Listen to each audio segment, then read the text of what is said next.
আসমানে গেছেন না, দ্বিতীয় আসমানে গেছেন, তৃতীয় আসমানে গেছেন, চতুর্থ আসমানে গেছেন, পঞ্চম আসমানে গেছেন, 7 আসমান ভেদ করেছেন, মহাশূন্য ছেদ করেছেন। যেতে যেতে এত ঊর্ধ্বে চলে গিয়েছিলেন, সিদরাতুল মুনতাহা অতিক্রম করেছেন, আল্লাহর আরশ পর্যন্ত পৌঁছেছিলেন।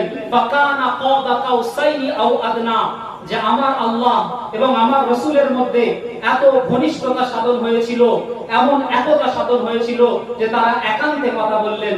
মুহতারাম সামিঈন, আজকের যুগের বিজ্ঞান আজ থেকে ১৫০০ বছর আগে মুহাম্মদুর রাসূলুল্লাহ সাল্লাল্লাহু আলাইহি ওয়াসাল্লামের পদপিষ্ট হতে বাধ্য হয়েছে। বলুন সুবহানাল্লাহ। আল্লাহ রাব্বুল আলামিন পরিচয় দিয়েছেন তার কোরআনে, বিজ্ঞানময় কোরআন। সকলে বলুন আলহামদুলিল্লাহ। আলহামদুলিল্লাহ। আল্লাহ রাব্বুল আলামিন এই রকম একটি গ্রন্থ আমাদেরকে আপনাদেরকে পথ নির্দেশক হিসেবে দিয়েছেন। এটা আল্লাহ রাব্বুল আলামিনের অশেষ নিয়ামত। সেজন্য আমরা প্রত্যেকেই আল্লাহ রাব্বুল আলামিনের এই নিয়ামতের শুকরিয়া আদায় করে কৃতজ্ঞতা প্রকাশ করে বলি আলহামদুলিল্লাহ। সকলে বলুন আলহামদুলিল্লাহ। আলহামদুলিল্লাহ। আলহামদুলিল্লাহ মানে সমস্ত প্রশংসা আল্লাহ। এই আলহামদুলিল্লাহ বলাটা কত বড় ইবাদত জানেন?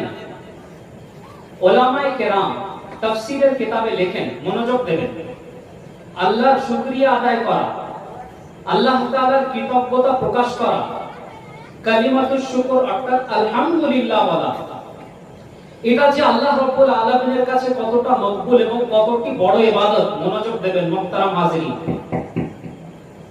উলামায়ে কেরাম লিখে থাকেন, ইন্নাল হামদা ওয়াশ শুকরা ইবাদাতুল আউয়ালিন ওয়াল আখিরিন ওয়া ইবাদাতুল মালায়েকা ওয়া ইবাদাতুল আম্বিয়া ওয়া ইবাদাতু আহলিস সামাই ওয়াল আরদ ওয়া ইবাদাতু আহলিল জান্নাহ। বলুন সুবহানাল্লাহ।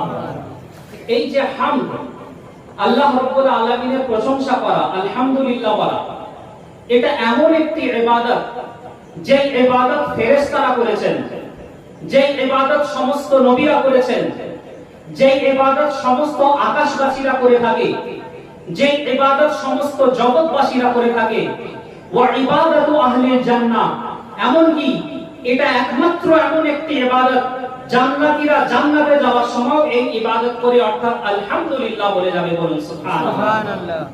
মুহতারাম সামিঈন, মানব ইতিহাসের সূচনা হয়েছিল যখন, তখন এই আলহামদুলিল্লাহই বলে হয়েছিল।